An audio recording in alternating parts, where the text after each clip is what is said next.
Hey, I'm Dr. Mitzi, a board certified neurologist and fellowship trained neuroimmunologist, and this is Brain Chat with the Nerdy Neurologist.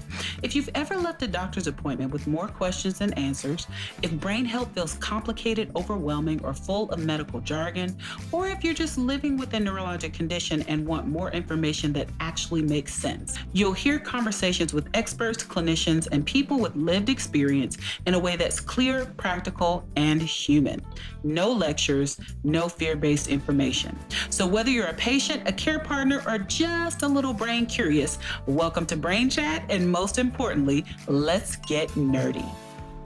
Welcome back to Brain Chat. I'm Dr. Mitzi, and today we're talking about one of the most important but often most complicated relationships in those living with chronic illness, and that's the relationship with care partners.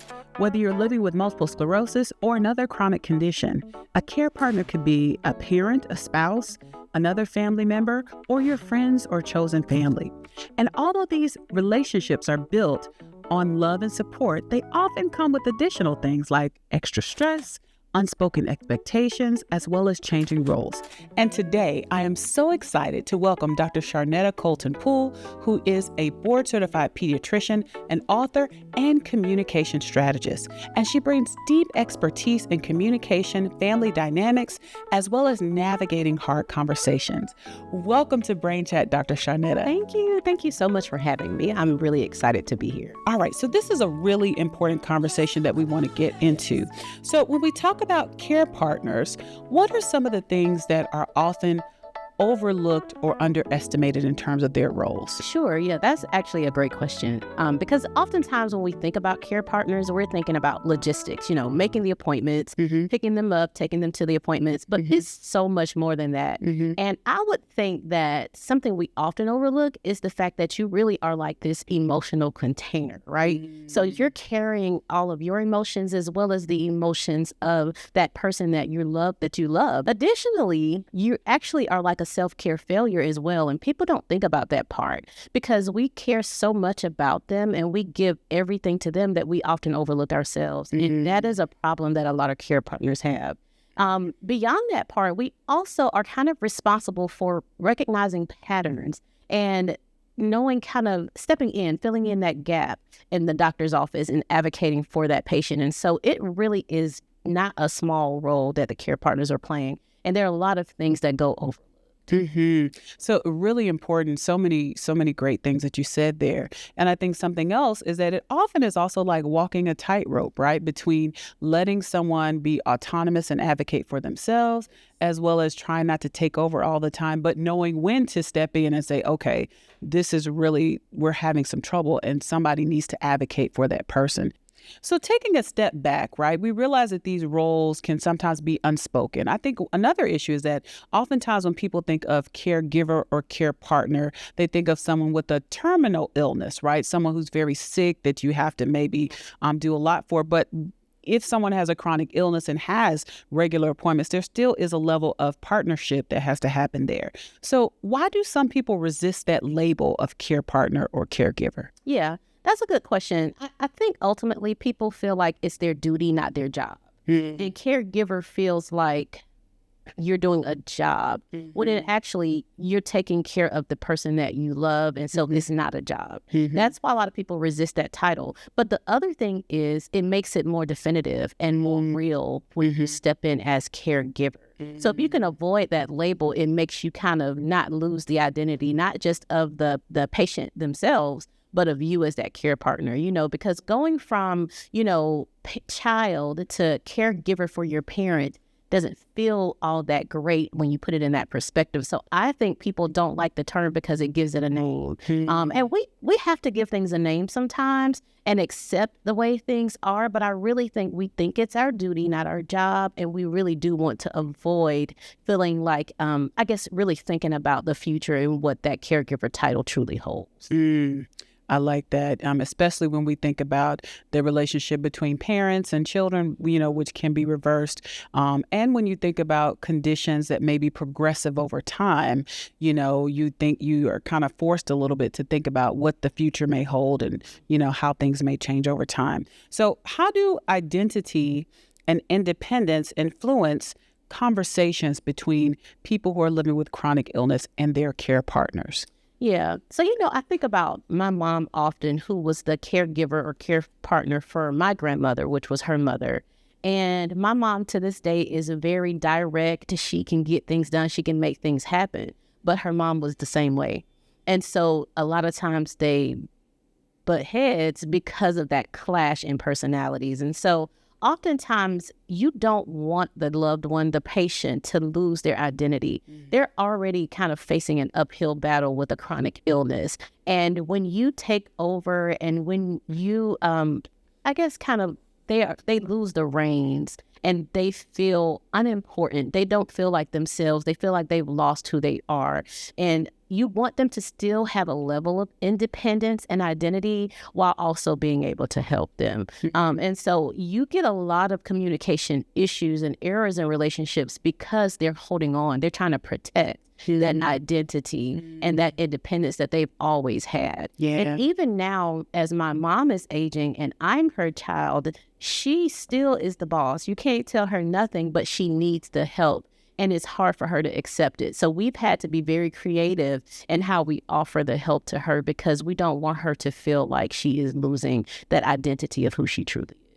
So that is so good. And thinking about identity, something that really commonly comes up is that when people are diagnosed with a chronic condition, they often have been the caregivers themselves. They're often very independent. They may be the person that everybody else in the family goes to. And so it is difficult to go from giving the help to needing the help. And even simple things such as asking for help. I have a lot of people that say, I just keep pushing through and it can be to their detriment and they can feel worse because they don't want to ask for that help. So how do we go or how do we navigate helping people understand the importance of asking for help when they need it? Okay. So the importance of asking for help. So within medical communication strategy, which is what I do, there's a framework that I use. Then it's called the value framework. So this framework is used to help physicians speak better with their patients, for colleagues to speak better and communicate better with one another. But it can also be used in this scenario with caregivers or care partners and their loved ones because the value is for vulnerability. Both parties have to go in vulnerable. We don't want to be vulnerable. We do not want to strip away. We just still want to be hard and I can do this, but we have to be vulnerable. The A is authentic, right? We have to truly talk about how we feel. And within that, it'll help you to ask for that help that you need. The L obviously is for listening. We've got to listen to each other. And I think that's a challenge often that the care partner has because we're just trying to fix it. But we have to listen. U is for understanding and the E is for empathy. And I think when it's time for you to really ask for help, think about value, say, okay, let me be vulnerable, let me be authentic and truly ask for what I want and what I need. Let me listen, let me understand and be empathetic. And I think if both parties can do that, it can really go a long way in helping you not to feel like a burden. I love that. And I think, part of the issue is being able to take a step back and incorporate those things. But sometimes when we're having conversations, they can be very emotionally charged, right? So how or why do these conversations between care partners and their loved ones always seem so emotionally charged? Yeah, so that's a great question. And honestly, I really think that this relationship really sits at the intersection of love, power, fear, and vulnerability. And nobody really teaches you how to have conversations at that intersection. Plus, as we talked about, the identity change, you're, especially when initially being diagnosed with a chronic illness, you're thinking about being a burden. You're thinking about your future. The caregiver is stepping in to try to fix things immediately. And oftentimes all of those emotions sit under the surface, but nobody says them out loud. And so you're having these emotionally charged conversations without speaking or identifying the emotions in the first place. Furthermore, it's just this matter of the relationship dynamic changing. And that's emotional as well, because if you're caring for your husband who may be ailing, the relationship changes, especially if your husband is that provider, is the one who's always calling the shots and in that, protective role. And then here you are having to make decisions for them. there's a lot of emotions involved, not just on your end, but on their end as well. And so I think just the relationship dynamic changing, the identity shifts that you're having, and honestly, just trying not to hurt the other people's feelings, it really leaves room for a lot of tension and emotional breakdown that it goes unspoken. And so that's why, tempers flare and things get charged, because there's so much at stake. I think something else that often comes to mind is that people may not ask for help or express themselves until they get to a breaking point. So part of the whole, not asking for help, trying to remain strong and continue to do things like you used to do before whatever diagnosis, is that if you act like you got it, people like, okay, you got it. And then when all of a sudden, after you've been doing everything, you're like, oh my God, no, I don't have it. I've been feeling horrible this whole time. Exactly. It's a surprise, right? And so it's like, well, you've been acting like everything is fine. And now you're saying this whole time, these things have been going on. There's often a disconnect there. Yeah. So that communication can break down because, now we're at a breaking point and nobody knew you were having trouble that whole time except for you. So how do we ask for help in a way that preserves autonomy and dignity? So regular check-ins is important. I like that. Don't want to get to the point where things are building up. That's what you want to avoid. And so weekly conversations, monthly meetings, however it works for your schedule, you need to check in and really go over maybe the pros. What are we doing well? What are we doing badly? How are you feeling?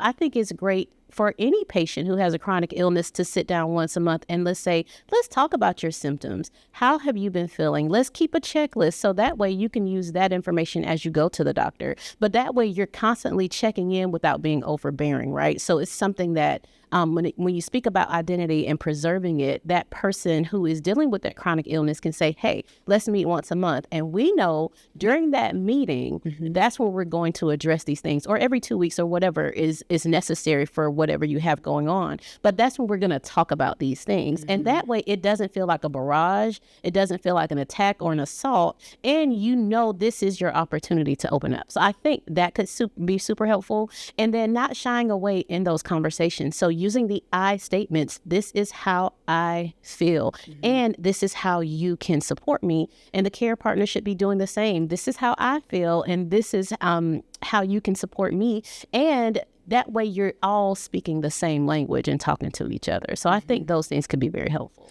I really like that. And I've done that with family members before, where we'll have my husband and I will have a manager's meeting, right? And so we'll do that periodically. And that gives you a chance to kind of write down and think about the issues or things you want to address. It is a scheduled thing, so we're not in the heat of an argument or something like that. And then you can just kind of go through it in a non-emotional way and say, okay, these are the things, and that's your time to address it. So I really like that idea of kind of scheduled check-ins, right? Yes, and it's important because, there are situations where people are being harassed daily by their care partner, not out of them just wanting to be mean, but out of love, right? And it can actually save the relationship in many ways, because you're like, okay, I can hold on to this for 2 weeks or for 4 weeks, knowing that we're going to be able to have this conversation. And then that way the patient with the illness can feel like they're not being attacked all the time. And so I do think it's really important.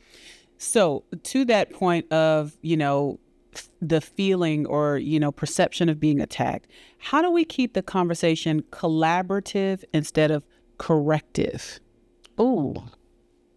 So instead of, you need to, instead of trying to correct the other person, how do we make sure that it is more of a collaborative conversation? So that's a really good question, and it's hard to do. But I think you really need to talk about shared goals, right? It's not just about one person or the other person. It's a team. And what we have to keep in mind about the whole scenario is that we love each other. And at the end of the day, we want what's best for you.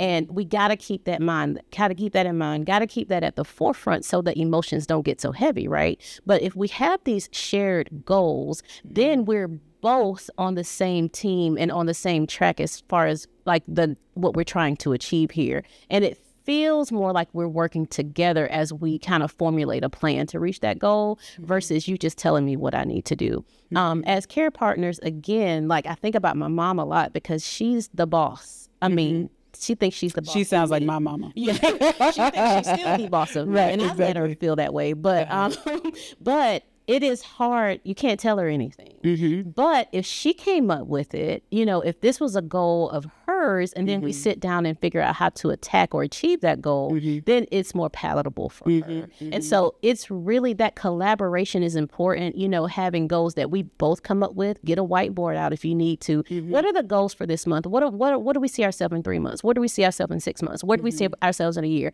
And let's come up with a plan to get to that point. What do you need? Again, what is it that I can do? What is it that you need? How would you like me to help you when you may be off track?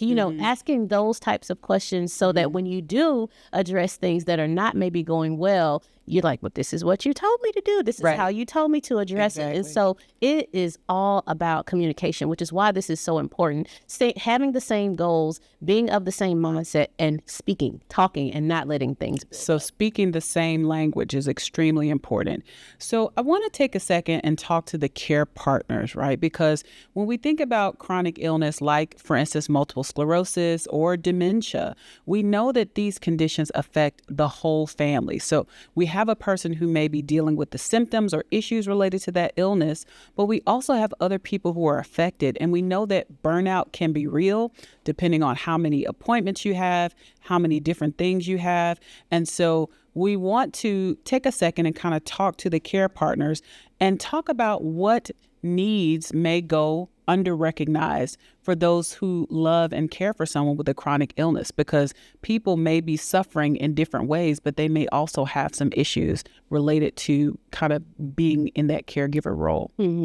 Well, I think oftentimes when you talk about a patient with a chronic illness and a care partner, it's like a one-on-one. It's one person who's a care partner.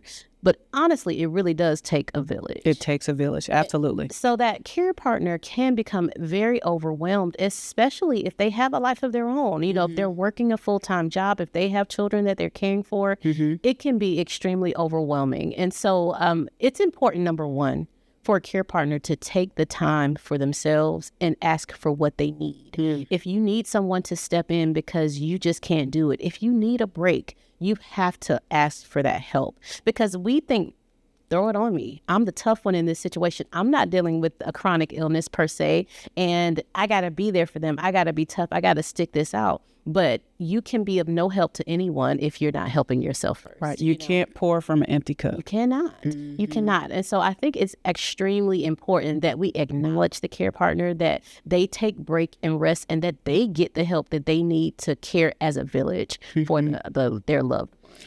So how could a care partner express their needs without making the other person feel bad, or feel like, or make that person living with the illness feel like they're a burden? How can they express those needs? So you can't do it in the heat of the moment, as we talked about. So what we usually do, just as human beings, is we wait till we're fed up and we're like, I can't take this, I need a break. And that is so dehumanizing to the person with the illness. Right. And so again, regular check-ins help, because you can already speak your piece. I'm going to need a week off this month because I have this to do. It's already known, it's already out there, and it doesn't feel like an attack, or it doesn't feel like a response to something that has happened. This has already been scheduled. This is already known. And so I think it's just that the communication has to be huge. And I really cannot, you can't forego the importance of speaking regularly, checking in regularly, and just not being afraid to ask for what you need. But just don't do it in the heat of the moment. I think that is the key, because that's what happens. We get mad and we're like, forget this, I ain't coming back. Do it yourself. And that is not helpful for anyone. So something that I often run into with patients and care partners, and we ran into this personally. My grandmother, passed away about 5 years ago, and she lived with dementia. And so there will be times when my mother would want to take a break, but my grandmother wouldn't want her to leave. So she wouldn't want anybody else to come in and help. She only wanted my mother to help. And so we run into that sometimes, where the person living with the illness is very comfortable with that person who's been taking care of them, and they don't want anybody else to come and help. So how do we navigate that type of conversation? Because it can be really difficult. So you do have to understand your circumstance and surroundings. So like in a scenario like that, for example, that is where your mom needs to have really the chronic illness, the person who has a chronic illness needs a team. And it needs to be known. These are the 2 to 3 people who care for you, especially in my stead if I cannot. Now, in a situation like that where they have dementia, that is a very touch and go situation. And I can honestly see why they would want it to be just one person. In a scenario like that, you really need someone to come and kind of relieve you while you're still there, right? So the issue for example, your grandmother is just her presence. You know what I mean? So she can be present there while someone else is doing a lot of the laborious things. I like and that. so having someone there with you while you just take a moment to meditate, to do yoga, to journal, or whatever it takes. So you're still kind of freeing your mind, but you're there and kind of helping that person who really feels like they need you. It's not easy. Every single situation is different. Every conversation, every relationship is different. But again, communication on the front end does a whole lot of help on the back end. When you're dealing with cognitive issues, though, those can become trickier because, again, you want to honor their wishes while they're here because the future is not promised. And so you just kind of have to have that backup person that can help you out while you're still honoring what that person loves and wants. I like that idea. I have friends who would maybe hire a babysitter for their kids and they would just go in the back room and work. Yes, ma'am. So you're still there. You can still kind of peep in and see what's going on. That's right. But you still have some help. So I really like that type of solution. So when we think about chronic illness, it can change over time. A person's needs can change over time. So how do communication needs evolve as abilities and roles shift? That's a good point because it is a journey, honestly, that you're on when you're going through any chronic illness. And none of us know like how long that journey is going to be. The needs change over time and even your understanding changes over time. So in the beginning of a lot of chronic illness, definitely it's not a static situation, but in the beginning, usually the care partner is kind of just jumping right in. They feel like maybe this is temporary. You know what I mean? They're going to jump in. They're going to do all the things. They're going to do the research. And that patient is going to, think, I got this. I'm still tough. I still, I'm good. I'm still myself, maybe some issues with acceptance of the illness. But as time goes on and you kind of get to more of a middle point of that illness, the roles do shift. And sometimes, especially the patient dealing with a chronic illness, you start to see the fatigue. You start to see those symptoms where they can't help themselves as much as they want to. And that's where that care partner really has to step in and make some tough decisions. And then, plan also for the future. Right. And that is, I think, the most challenging part. But at the end of it all, whether you're in the beginning of dealing with a chronic illness or in the middle or even towards the end of the chronic illness, which brings about a whole lot of other issues and thoughts and feelings, I think the key is constantly talking about how you're feeling and what those needs are so that you both can make sure you're on the right track and doing the right thing. Right. And I love that you said that constant communication. So why is it okay and even healthy for these conversations to be ongoing and imperfect, right? So in this, we think we're supposed to have the perfect words to say, the perfect, communication or conversation. Sometimes even in your best efforts, you will come out of that conversation and you'll still be mad, right? But why is it okay for us to be imperfect, but to still continue trying to make sure we're communicating with each other? I mean, we can be wrong. So we're humans. We can totally be wrong. And we all deal with things differently. We talk often about how my capacity may not be the same as your capacity.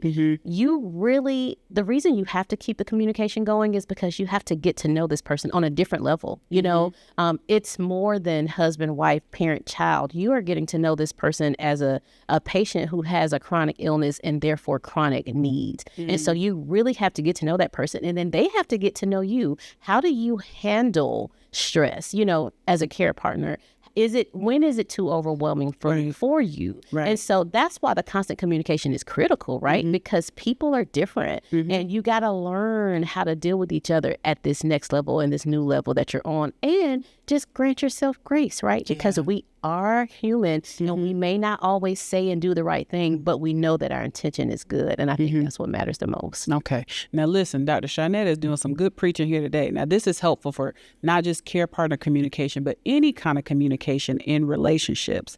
So, sometimes it is also important to recognize when you need additional help. So as a neurologist, as not a person living with chronic disease, but who have had, issues with family members with chronic disease, I am a big fan of mental health and therapy. Okay. I think everybody could probably use a therapist. So let's talk about, when do we know it's time to get somebody else to step in and maybe help mediate until we can either smooth out our communication or get over a rough patch or get ourselves together, so to speak. So that's a loaded question, right? Mm-hmm. We don't always know when somebody needs to step in, but what I will say is when it's not productive, right? When every conversation ends in stress and difficulty, it's just, think about it like a marriage. If you fussing with your husband every day, you might need somebody to step in. You might need some help. You might need a little help, right? Nothing is easy. No relationship is easy.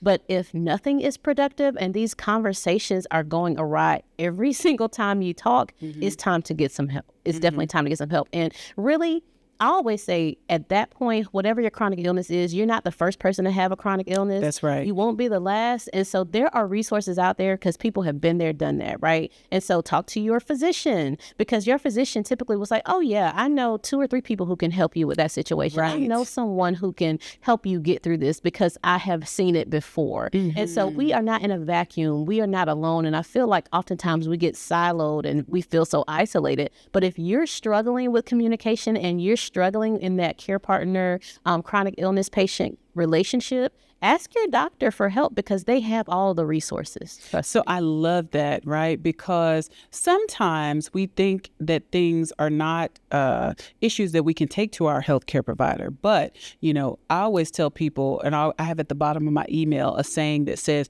the man who conceals his disease can never be cured. And so we don't know you having a problem unless you tell us, right? But there are resources that can help, and there are people that can help you navigate these conversations and difficulties if you just aren't getting anywhere. And so, adding that mental health piece, and even if you're not having difficulty, I tell people you could use some therapy just to help you work through it yourself. So it could be something you do with another person. It could be something that you do by yourself just to work on yourself.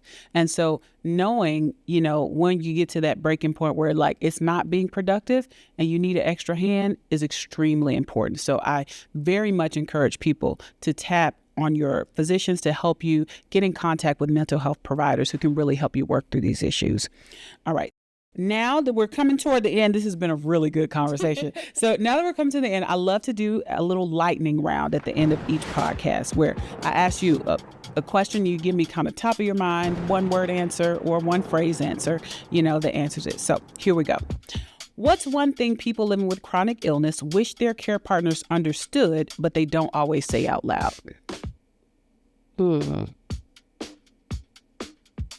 That they're scared. That's a good one. All right. What's one phrase that helps open a healthy care partner conversation? Can we come to an agreement about some things as it relates to my health care? Ooh, I like that one. All right. What's one phrase that unintentionally shuts communication down? I didn't do nothing wrong, or I don't want to talk about it. I don't want to talk about it. That is a good one. What's one boundary that's important but often hard to communicate in care partner relationships? I think overstepping altogether. Yeah. Not really allowing that patient to handle and process and do the things that they are able to do. Overstepping and kind of taking full control is never good. You give them agency. And I'm sure that you see this in pediatrics. I know it's a lightning round, but I'm sure that you see this. But I have some people who come in and they don't say anything. The care partner answers every question. Yes. Yeah, and I'm like, well, can you speak? Can you tell me what's going on in your head? And so I think that's a really important one. What conversations start to feel emotional or overwhelming? What is the next best step when conversations start to feel like that? To pause, right? So scientifically, it takes about 90 seconds for your brain to process an emotion and to deal with the emotion. And so if you're still kind of emotionally charged after 90 seconds, it's because you're still ruminating over it. So take a real break, 90-second break. And then when you come back, say, let's talk about this. But you can't dwell on it, right? Got to pause, kind of take a break, take a breather, and then come back to it. Last question. In one word, what does healthy care partner communication look like? A collaboration. I love it. I love it. Well, listen, this has been an amazing, amazing episode. Care partner communication isn't about being perfect, but it's definitely about staying connected as life changes and as your illness and your journey changes. Thank you so much, Dr. Colton Poole, for helping us think about these relationships and giving us some clarity. For our listeners, if you enjoyed this episode or you learned something, share it with a friend. Follow us and subscribe to our podcast on YouTube. And you can also follow us on social media, The Nerdy Neurologist, as well as the Joy Life Foundation for more educational information such as this. And most importantly, stay curious, ask questions, and take really good care of your brain and each other.